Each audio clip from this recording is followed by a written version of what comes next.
My fiancé said my autistic brother can't come to the wedding because he's ruining the aesthetic. I agreed he shouldn't be there. Then I canceled everything and took him on the 20K honeymoon cruise instead. Look, I'm not here for sympathy. I'm 34, been with my fiancée Amanda for 3 years. She's 31, works in real estate, always cared about appearances. I knew that going in. What I didn't know was how deep that ran. My brother Kyle is 28. He's autistic, high-functioning, but he has his quirks. Loves trains, gets excited and loud sometimes, rocks back and forth when he's processing things. He lives in a group home about 40 minutes away. Our parents died in a car accident 6 years ago. I'm all he's got. Amanda knew about Kyle from day one. Met him on our 4th date because I visit him every Sunday without fail. She seemed fine with it. Said it was sweet how close we were. Kyle liked her. Called her pretty. She smiled, patted his head like he was a dog. Should have caught that. 4 months ago I proposed. She said yes. Planning started immediately. Amanda wanted big. 200 guests, fancy venue, the works. Here's the thing though, I wasn't paying for all of it. We split it down the middle from the start. I made that clear.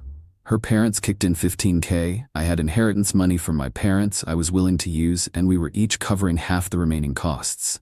Total budget was around $60K. I was in for about $20K of my own money, she was in for about $10K, plus her parents' contribution. Kyle was always going to be my best man, non-negotiable.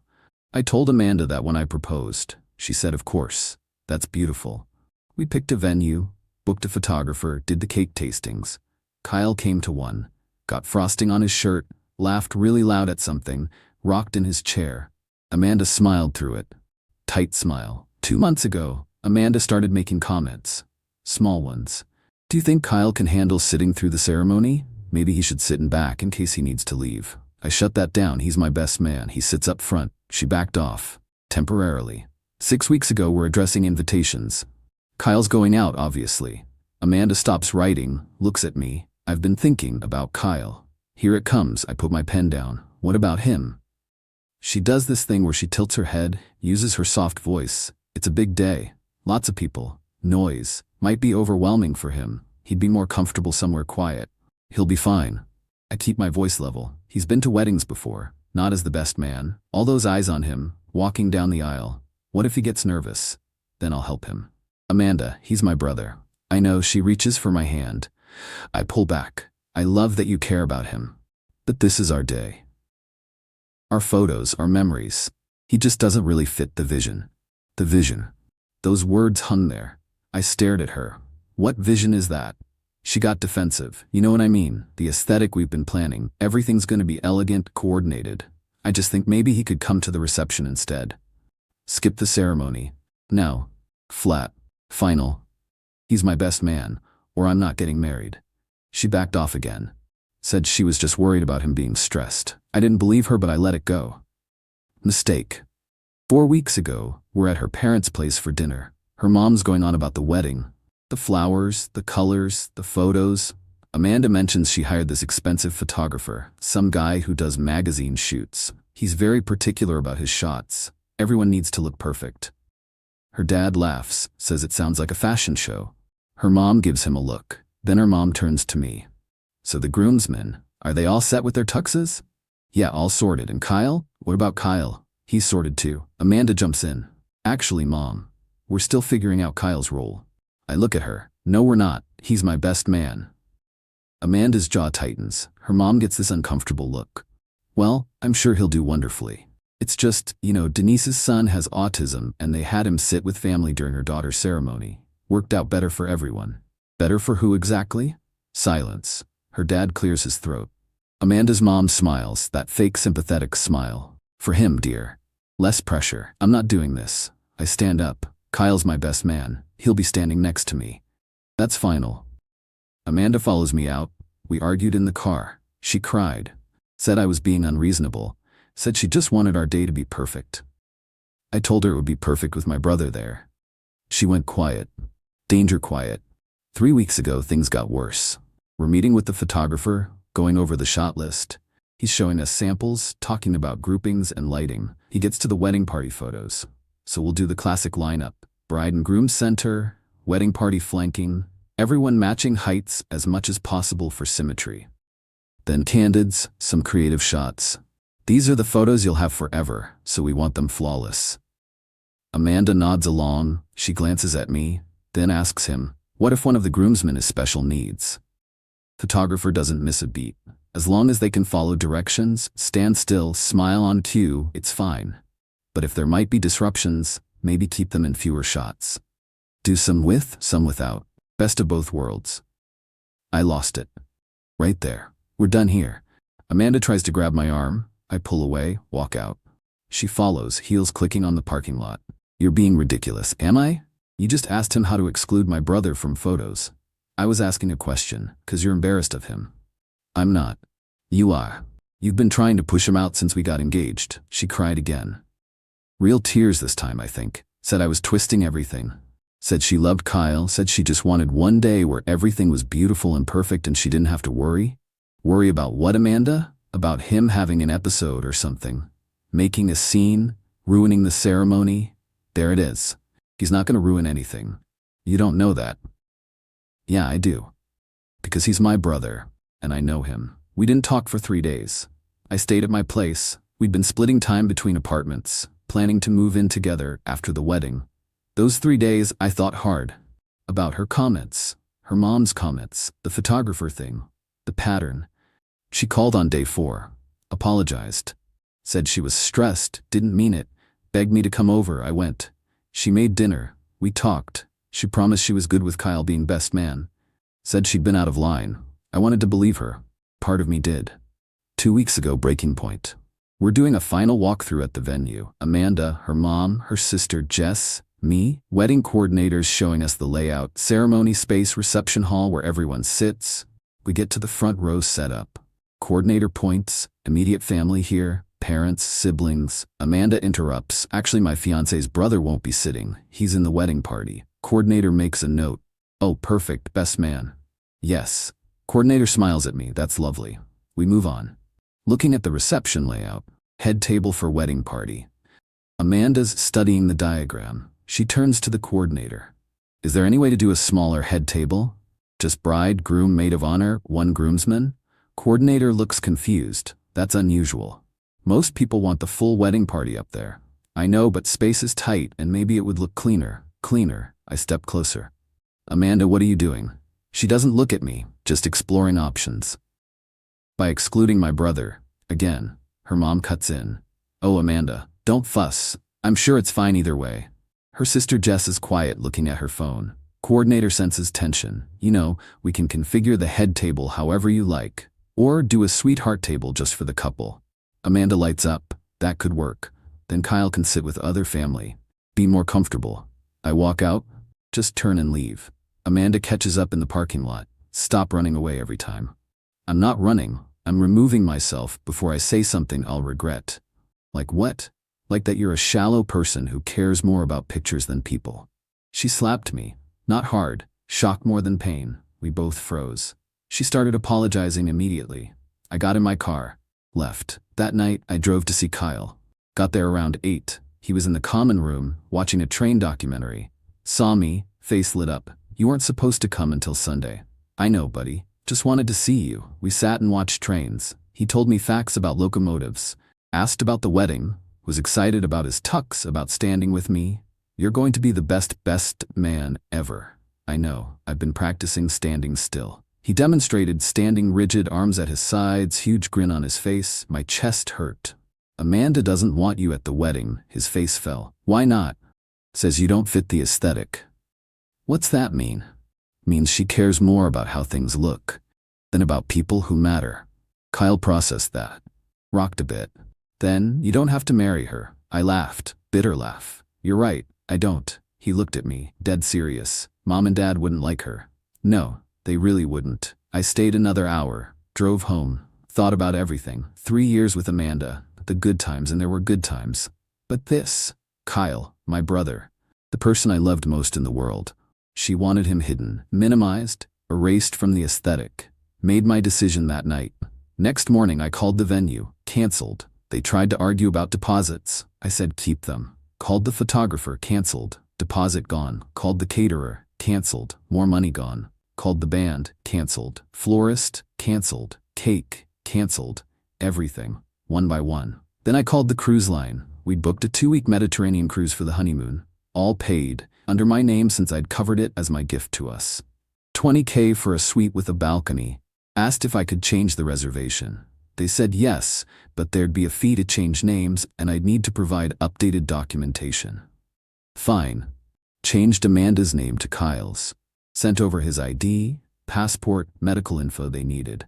Confirmed the accessible room options they had. Upgraded to make sure Kyle would be comfortable. Took 3 hours to dismantle everything. Lost about $8K in deposits. Didn't care. The relief I felt was worth every penny. Cruise left in 5 days. Then I texted Amanda, we need to talk. Come to my place tonight. She showed up at 6, smiled nervously.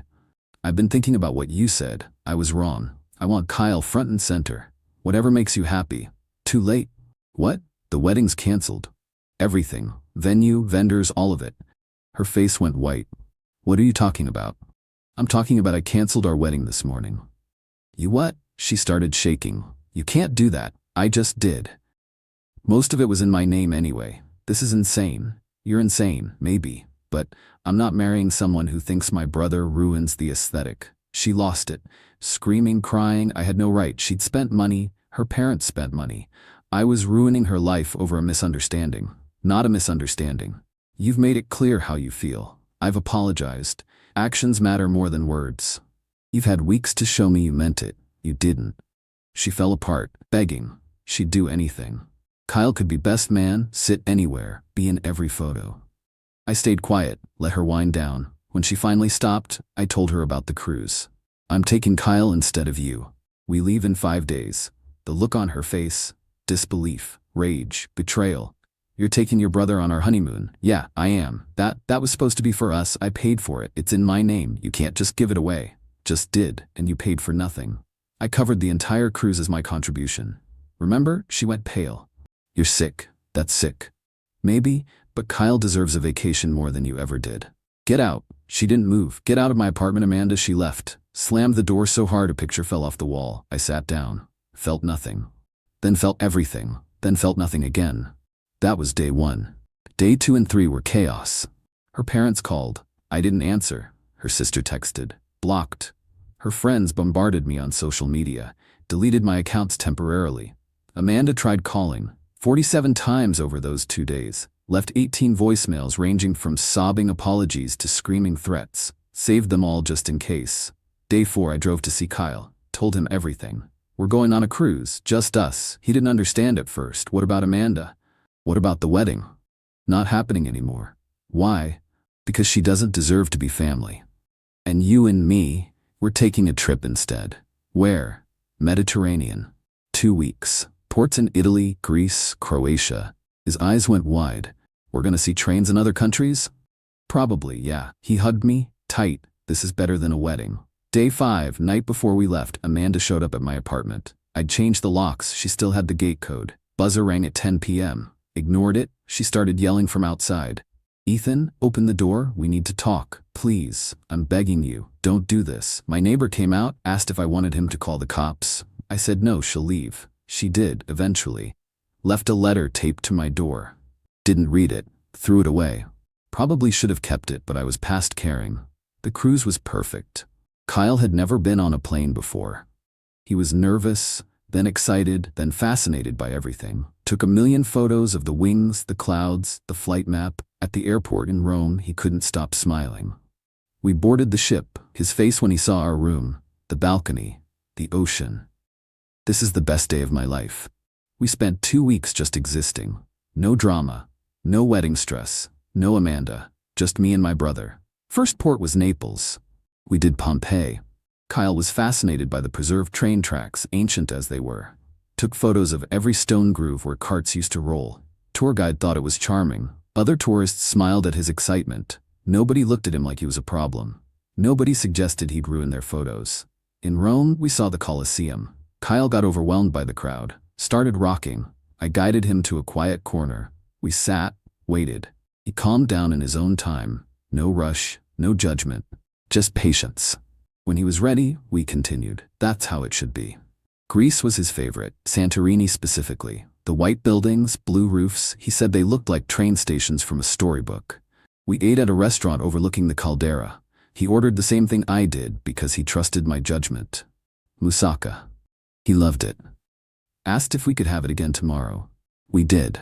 On the ship, Kyle made friends with one of the staff, guy from the Philippines who also loved trains. They talked for an hour about bullet trains versus freight trains. I sat back, watched my brother be himself without apology, without someone cringing at his volume or his hand movements or his joy. The ship's horn became a ritual.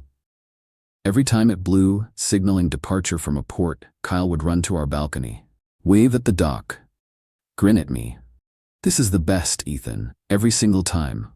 Never got old for him. Never got old for me watching him. We watched the ocean for hours from our balcony. He told me train facts, how many tons a locomotive could pull, the difference between diesel and electric, the history of the Orient Express. I told him stupid jokes. Why did the train conductor get in trouble?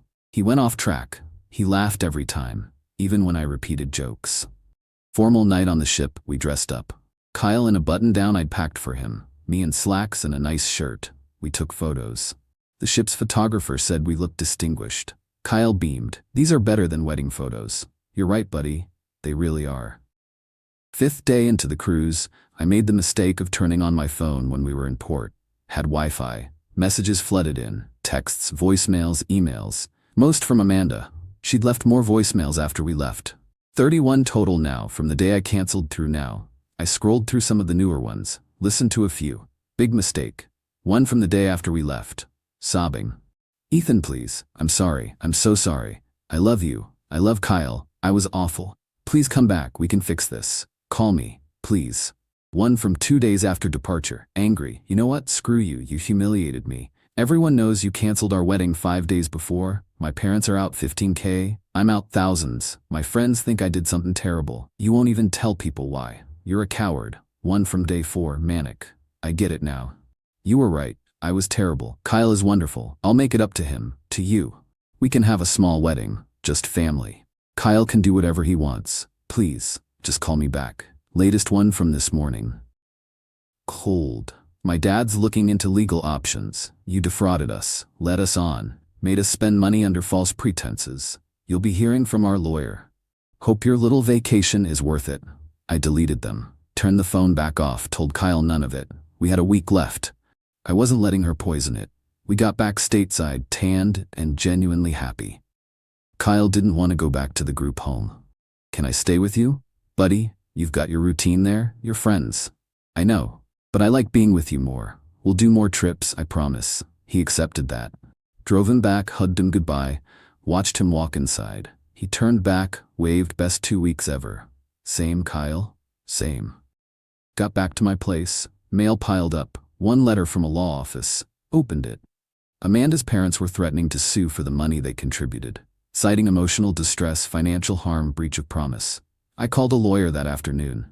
He laughed when I explained. They have no case. You didn't defraud anyone. You called off a wedding. That's allowed. People do it all the time. Even 5 days before. Especially 5 days before. Better than going through with it.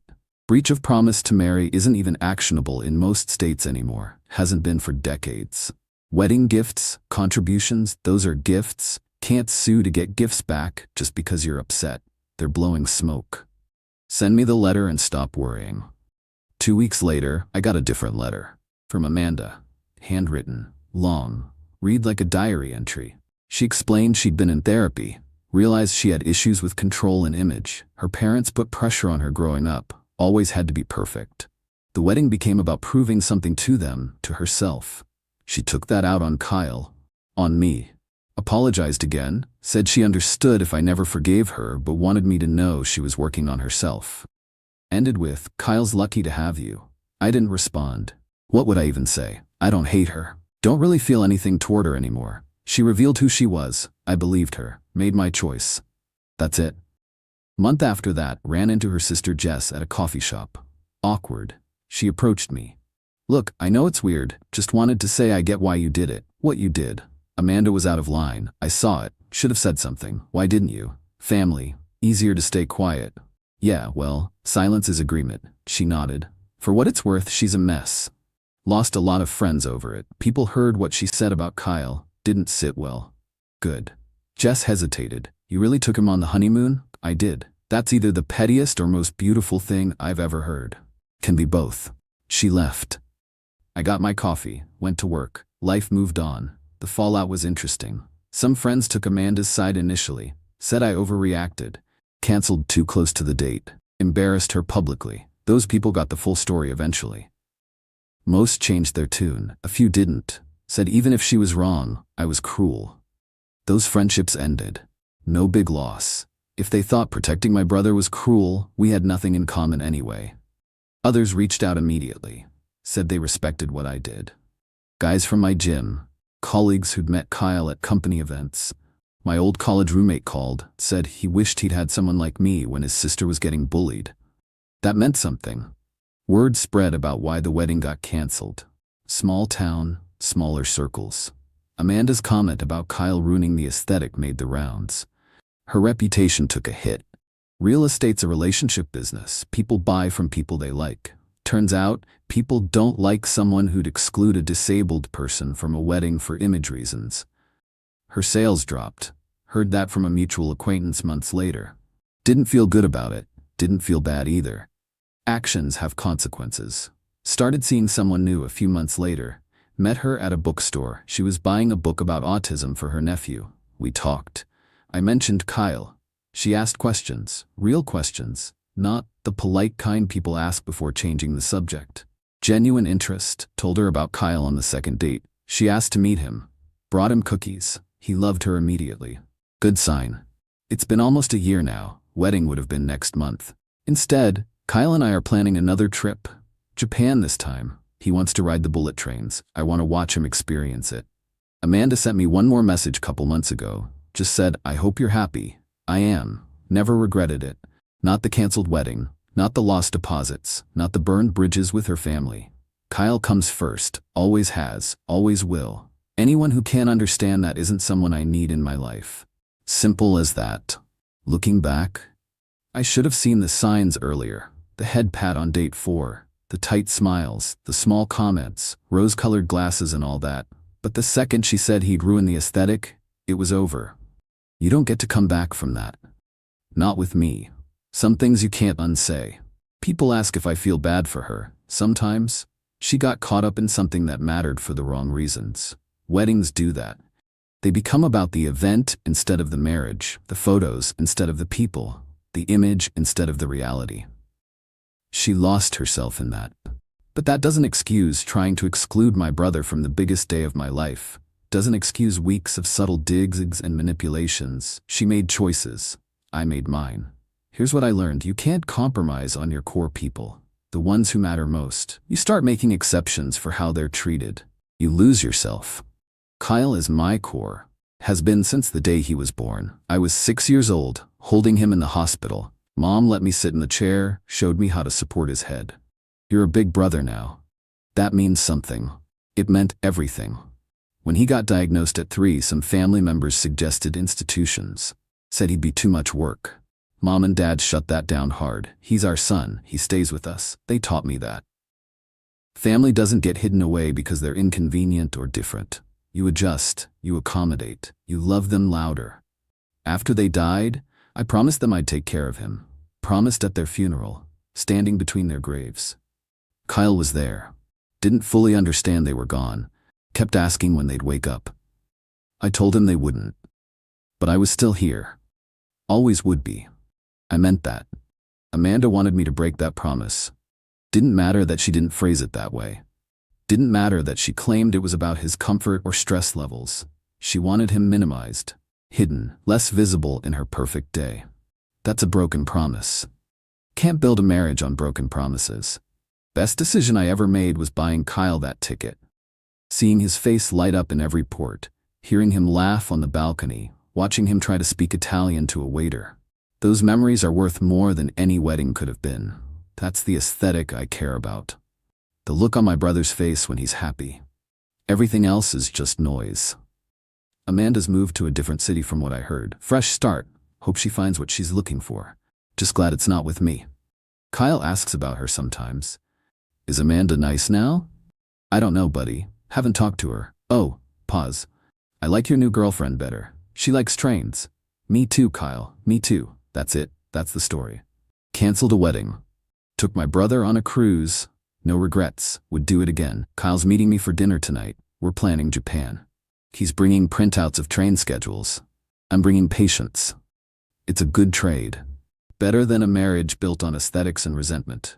Better than compromise that costs someone their dignity. Better than settling.